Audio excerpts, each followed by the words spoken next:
Bem-vindo a bordo do documento Revista Asas, as histórias da história.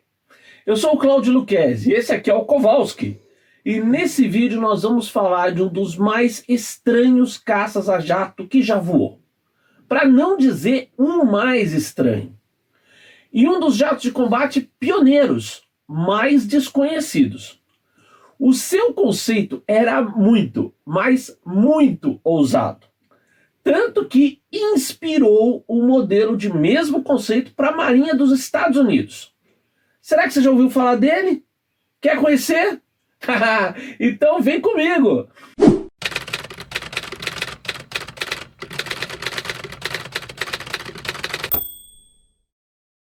Oi pessoal, nesse documento Revista Asas, vamos conhecer junto com os nossos parceiros, a Embraer, a El Sistemas, a Goodyear e a Hangar 33, toda a história e os detalhes técnicos do primeiro hidroavião de caça a jato da história. Mas antes, já dá aí o seu joinha no vídeo, se inscreve no canal e passa na nossa loja. Assina a Revista Asas e receba no conforto e segurança da sua casa.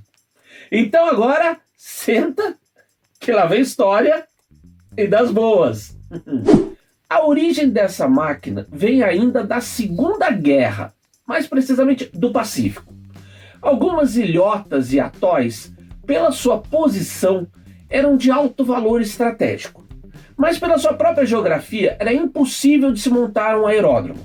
Mesmo em algumas ilhas, isso muitas vezes era complicado.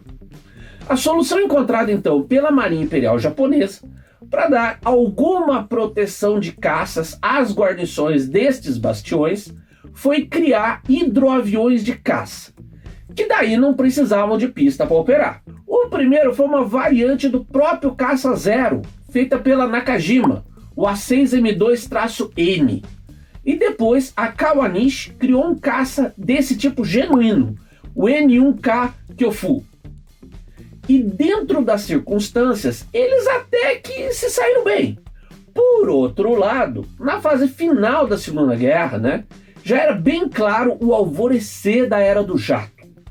Enfrentando o primeiro caça-jato nos céus, o alemão Messerschmitt Me-262, norte-americanos e britânicos só queriam ter os seus próprios caças a jato. Mas os motores dessa primeira geração de jatos consumiam muito, eram uns beberrões. Além disso, os aviões em si precisavam de pistas concretadas e longas. Com suas forças avançando para dentro da Europa, os aliados deviam muito de suas vitórias à capacidade de caças como os Spitfire, Mustang e Thunderbolt de acompanhar esse avanço, muitas vezes operando de pistas improvisadas, o que era impossível para um jato. E foi juntando tudo isso que uma equipe de projetos inglesa surgiu com um conceito muito ousado, ou muito maluco, depende do ponto de vista. Um hidroavião de caça a jato. Os caras acharam que tinha uma solução perfeita, juntando numa única máquina os três pontos: a capacidade de operar de qualquer lugar dos hidroaviões de caça japoneses, a versatilidade de operação dos caça-bombardeiros a pistão e a performance de um caça-jato. Cara, imagina, tudo isso num bicho só.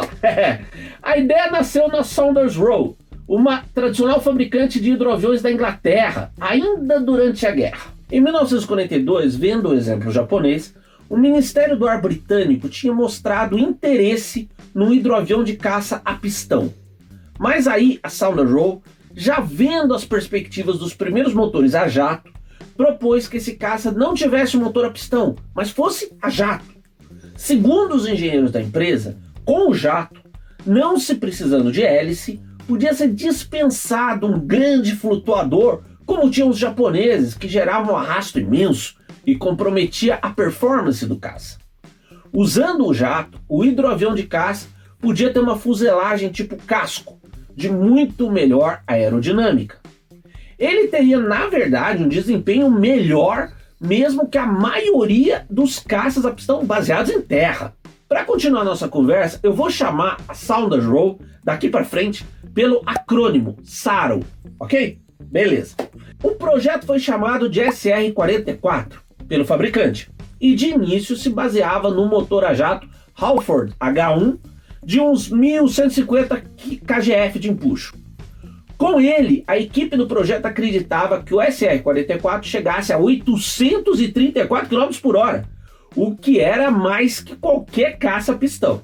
A proposta foi levada ao Ministério do Ar no verão de 43 e, claro, encontrou muito ceticismo. Não podia ser diferente, né? Mas o pessoal da Saro não desistiu. Foram feitas diversas modificações e a proposta foi reapresentada às autoridades em 44. E dessa vez conseguiu que o Ministério do Ar emitisse a especificação E6/44, referente ao SR-44. E no mês seguinte foi assinado um contrato com a Saro para 3 protótipos de testes e avaliação em voo. O futuro hidroavião de caça-jato devia ter um peso de 3.497 quilos, com 10,6 metros de comprimento e 12,10 metros de envergadura. Sua motorização seriam 2 Halford H11, o que garantiria, segundo a Saro, uma velocidade de até 756 km por hora a 6.000 metros de altitude e o teto operacional máximo de 12.350. Mas antes que se iniciasse a construção dos protótipos, o projeto foi aperfeiçoado com diversas alterações, incluindo uma mudança no posicionamento dos motores, obtendo maior segurança e estabilidade e um redesenho completo das asas. E os próprios motores foram trocados, saíram os Halford H1 e entraram os Metropolitan Vickers F2/4, de fluxo axial e dimensões menores. E com todas as alterações, a equipe da Saro acreditava que o seu hidrocaça a jato pudesse chegar até 958 km por hora, a 9.144 metros de altitude. Mas, o que nunca é uma boa notícia num projeto de caça, o peso tinha se elevado bastante, atingindo 6.124 quilos, quase o dobro do previsto. A Saro chegou à forma final do projeto em março de 1944 e no mês seguinte, o Ministério do Ar confirmou o pedido dos 3 protótipos. Vamos ver então o que prometia o programa SR-44 em sua forma final. Velocidade máxima de 788 km por hora. Teto operacional mínimo de 12.190 metros. Tempo de corrida de decolagem com peso máximo de não mais de 25 segundos. Armamento de 4 canhões Hispano Mark V de 20 milímetros. Mas, e olha o mais aí chegando, o SR-44 foi aprovado para a especificação E6/44 com a ressalva que se destinava a fins experimentais. Ou seja, não era o protótipo de um caça, estava mais para um demonstrador de conceito. E é fácil de entender isso, né? A criação da Saro era diferente de qualquer coisa que qualquer equipe de projeto já tivesse cascunhado. Dá uma olhada nessa ilustração de época mostrando a estrutura do SR-1A. Já tinha visto alguma coisa parecida? Era tipo um ornitorrinco com asas, entendeu? Ele prometia muito, de fato, prometia um caça-jato que poderia operar praticamente de qualquer lugar do planeta, bastando os 500 metros livres de água. Com a construção dos protótipos, olha aí nessas fotos, em 1946, um modelo recebeu essa designação oficial, Saro SR-1A. E outra novidade do modelo, hein? Presta atenção, ele foi nada mais, nada menos que o primeiro jato britânico a contar com assento ejetável. Era o Martin Baker Pre-Mark I, assim chamado porque, como o SR-1A, era praticamente um tipo experimental. Os primeiros assentos Martin Baker da série seriam os Mark I, e ele era uma pré-série disso. Enfim, em 16 de julho de 1947 aconteceu o primeiro voo do SR-1A, com o piloto de testes Geoffrey Tyson, um sujeito de muita coragem, vamos reconhecer, né? Depois de alguns pequenos ajustes, o jato se mostrou confiável e cumpriu a promessa de decolar e pousar na água sem problemas.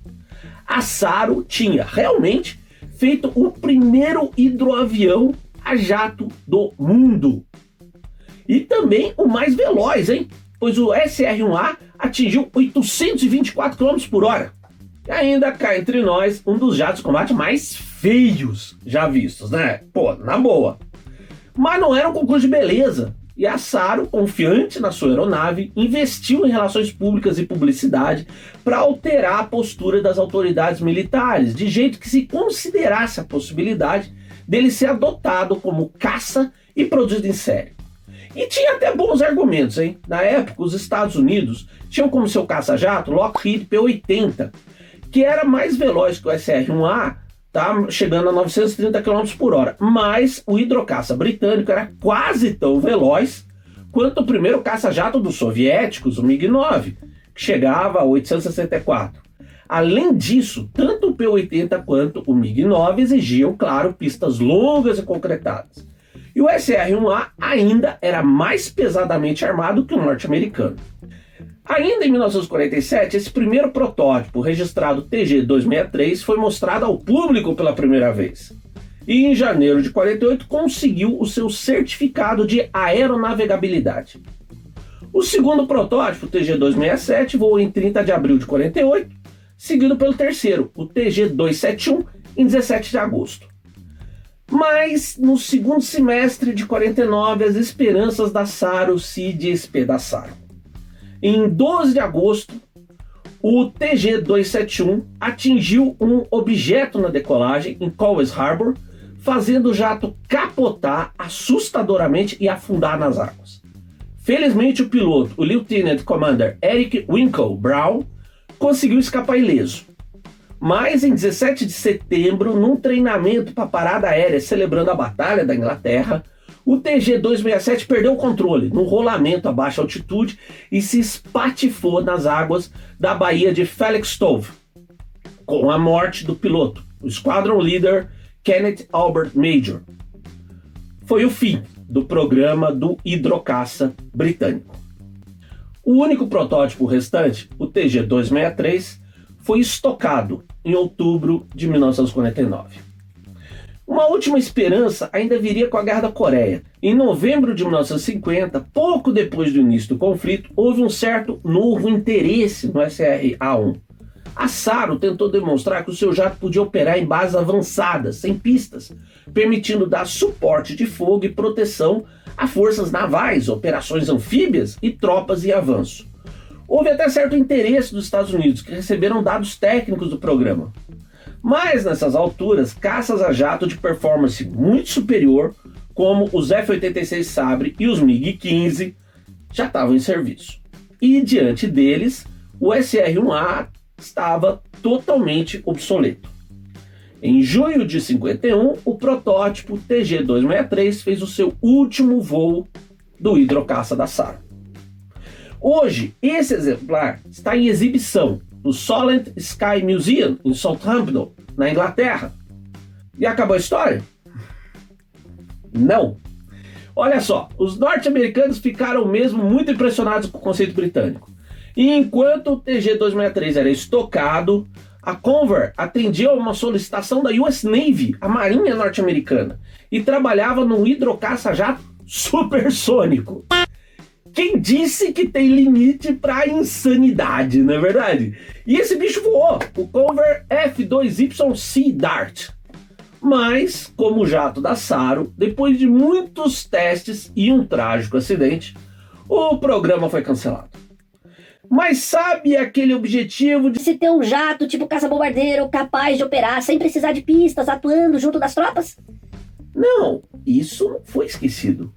E se tornou realidade operativo no final da década de 60. Com que aeronave? Com esse cara aqui, o Hawker Siddeley Harrier. Em inglês, como SR-1A. God Save the Queen. Essa foi a história do primeiro hidroavião de caça a jato do mundo. E você conheceu aqui, comigo e com o Kowalski, no canal da Revista Asas. Não deixe de dar sua curtida, se inscrever e fazer seus comentários. Conta pra mim e pro Kowalski o que você quer assistir aqui no canal. Tá bom? Abraço e até a próxima!